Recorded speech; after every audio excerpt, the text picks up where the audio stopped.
Good evening all. आज के class थोड़ी स्पेशल थी, मैंने सोचा था सब ज्वाइन करेंगे बट अभी दो ही जने ज्वाइन हुए। खैर कोई बात नहीं। तो सबसे पहले थोड़ा बहुत पुराना रिवाइज कर लेते हैं। तो कल अपन ने कौन सा पढ़ा था? सप्तामृत लो। दोनों को याद है सप्तामृत लो? सप्तामृत लो सुनाओ मेरे को। हिमानी, एग्जाम आ रही है, सुनाओ।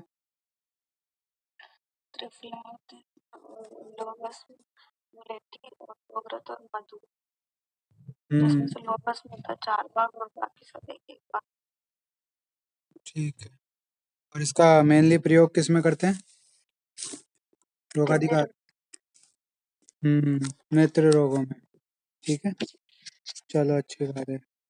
अब औषध योग जो है तुम्हारे, उसमें इम्पोर्टेंट इम्पोर्टेंट जो है तुम टिक लगा लो। ठीक है, तुम्हारे एग्जाम आ रहे हैं तो ये इम्पोर्टेंट है जो तुम टिक लगा लो। पहला, आरोग्यवर्धिनी गुटिका। ठीक है, ये केवल मेरे जो पुराने पेपर्स हैं उनके बेसिस पे मैं बोल रहा हूँ। जरूरी नहीं है कि इन्हीं में से आए और बाकी बिल्कुल नहीं आएंगे, लेकिन एक हेल्प हो जाए कि इनको तो पढ़ के ही जाना है, तो वो तुम देख लेना, है ना। कस्तूरी भैरव, कुमार कल्याण रस। ठीक है, फिर उसके बाद ये प्रताप लंकेश्वर रस, फिर उसके बाद आनंद भैरव।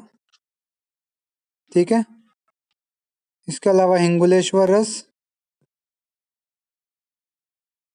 लघु सूतशेखर रस, नवायस लो। ठीक है, और एक योग और था, कभी कभी रेयरली गर्भपाल रस भी पूछा गया है, स्वर्णवंग। जो यूपी की यूनिवर्सिटी है वहां पे स्वर्णवंग भी एक बहुत इंपॉर्टेंट क्वेश्चन है जो पूछ लिया जाता है। आरयू में तो नहीं पूछा जाता, बाकी मतलब राजस्थान में नहीं पूछा जाता, बाकी तो पूछा जाता है। ये कुछ इंपॉर्टेंट योग हैं जो तुम पढ़ जाना। ठीक है, कौन कौन से? आरोग्यवर्धिनी वटी, ठीक है, कस्तूरी भैरव, कुमार कल्याण, गर्भपाल, प्रताप लंकेश्वर, आनंद भैरव। ठीक है, हिंगुलेश्वर रस, स्वर्णवंग, लघु शेखर और नवायस लो। इनमें से और एक सप्तामृत लो तो तुम पढ़ ही चुके हो, वो लगाने में कोई दिक्कत है नहीं। बस तो ये ज्यादा इंपॉर्टेंट है।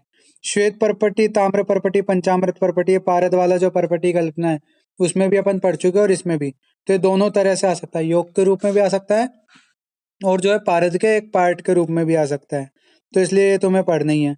इसके अलावा एक जो है और है, वो पारद वाले में अपन पढ़ चुके हैं, त्रिभुवन कीर्ति रस। ठीक है, ये जो है योग पूछे गए हैं। ठीक है, समझ में आ गया?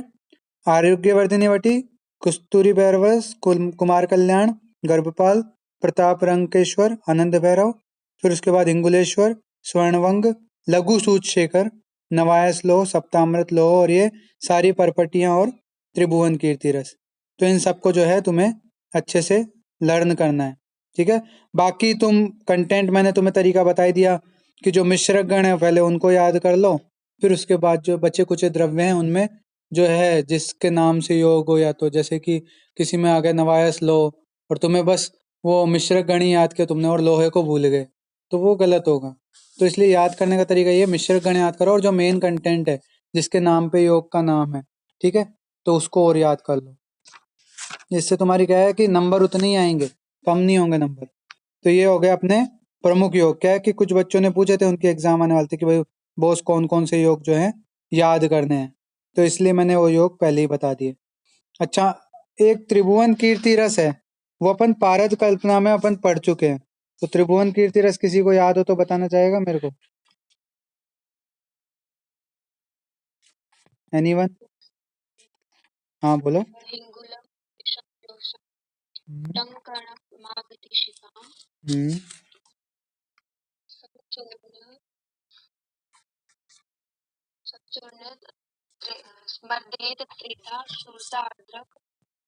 ठीक है,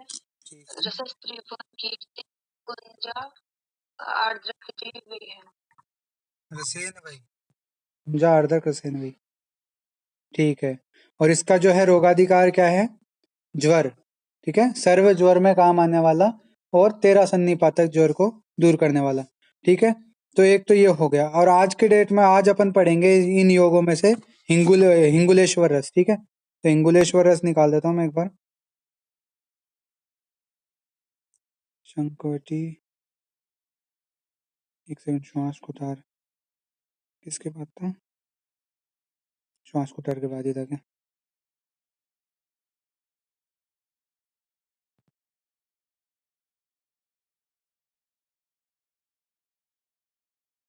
ये रहा हिंगुलेश्वर रस। ठीक है, एक बार मैं निकाल लेता हूँ हिंगुलेश्वर रस मेरे भी बुक में। तो आज अपन हिंगुलेश्वर रस करेंगे योग में।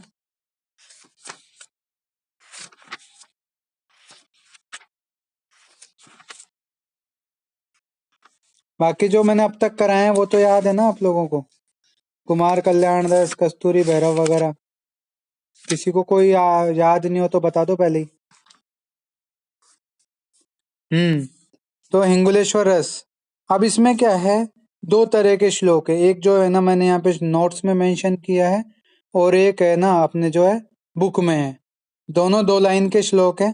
ठीक है, और जो याद हो जाए आपको वो याद कर लेना है, तो रसतरंगिणी वाला या वैशज्य रत्नावली वाला। पहले मैं वैशज्य रत्नावली वाला जो नोट्स में लिखा है वो बताऊंगा, फिर मैं बुक वाला बताऊंगा। ठीक है, सबसे पहली बात तो हिंगुलेश्वर रस का प्रयोग कहाँ किया जाता है? रोगाधिकार, आम वात या वात ज्वर में, मतलब ज्वर रोगाधिकार है इसका। ठीक है, वात ज्वर या आम वात। ठीक है, ग्रंथाधार मैंने बता दिया, श्लोक के अकॉर्डिंग होगा, या तो रसतरंगिणी या फिर जो है अपना वैशज्य रत्नावली। तो रसतरंगिणी का श्लोक देख लेते हैं। अमृतम विमलम युगलो युगतोल अमितम। ठीक है, अमृतम विमलम युगतोल अमितम दर्दम च कणा सममेव समम परिपेश्य भृशम खलु सार्ध्यव प्रतिमा वटिका विदधीत बुध है। तो इसमें क्या क्या काम में लेते हैं अपन? पिप्पली, हिंगुल, और फिर उसमें शुद्ध वत्सनाभ जो है मिलाते हैं। बस 3 घटक द्रव्य हैं। ठीक है, तो ये वाला थोड़ा टफ पड़ता है, तो आपको ये याद नहीं करना हो तो कोई बात नहीं। ये वाला श्लोक जो है थोड़ा टफ पड़ता है। मेरे को बुक वाला ज्यादा इजी लगा, मैंने बुक वाला याद किया था। तो कौन सा है वो बुक वाला? तुल्यांशम मर्दयेत खल्ले पिप्पली हिंगुलम विषम। वापस बोल रहा हूँ, तुल्यांशम मर्दयेत खल्ले पिप्पली हिंगुलम विषम गुंजार्धम मधुना देयम वात ज्वर निवृत्तये। क्या क्या यहाँ पे यूज किया है कि तुल्य मात्रा में, तुल्य अंश में जो है पिप्पली, हिंगुल और शुद्ध वसनाभ लेकर उसको खल में मर्दन करते हैं। और फिर गुंजा अर्धम यानी 62.5 mg यानी आधा रत्ती की जो है गोली बना के, और उसको मधु के साथ, मधुना देयम मतलब मधु के साथ जो है प्रयोग करते हैं। और किस में प्रयोग करते हैं? वात ज्वर निवृत्तये, वात ज्वर को दूर करने के लिए उसका प्रयोग करते हैं। ठीक है, भावना द्रव्य नॉर्मल है, जल की यथा आवश्यक मात्रा में प्रयोग करते हैं। तो मेरे हिसाब से आपको इजी पड़ेगा बुक वाला श्लोक। बाकी अगर आपको जिनको ये याद हो सकता है वो ये याद कर लेना, कोई दिक्कत नहीं है। ठीक है, सिंपल है। श्लोक नहीं भी याद करना हो तो कोई बात नहीं। इंगुलेश्वर रस 5 नंबर में पूछा हुआ क्वेश्चन है, कई बार आ चुका, तो इसलिए इसके कंटेंट तो याद होनी चाहिए। ज्यादा कुछ है नहीं इसमें कंटेंट, 3 ही कंटेंट है, पिप्पली, शुद्ध इंगुल और शुद्ध वत्सनाभ। ठीक है, तो ये कंटेंट याद रखने हैं अपन को, और जो है प्रयोग याद रखना है। ज्वर में इसका प्रयोग किया जाता है, विशेषतः वात ज्वर और आम वात में। ठीक है, और आधा आधा रत्ती की इसकी गोलियां बनाते हैं। बस हो गया अपना हिंगुलेश्वर रस। ठीक है, अगला अपन जो जो भी पढ़ेंगे वो कल पढ़ेंगे। अभी पहले टॉपिक अब अपन चलाएंगे फार्मेको विजिलेंस, और फिर उसके बाद वैशज्य कल्पना की मैं बात करूंगा। ठीक है, अब फार्मेको विजिलेंस का टॉपिक जो है वो भी बहुत इंपॉर्टेंट है। तो एक बार मैं अभी शुरू फार्मेको विजिलेंस निकाल देता हूँ।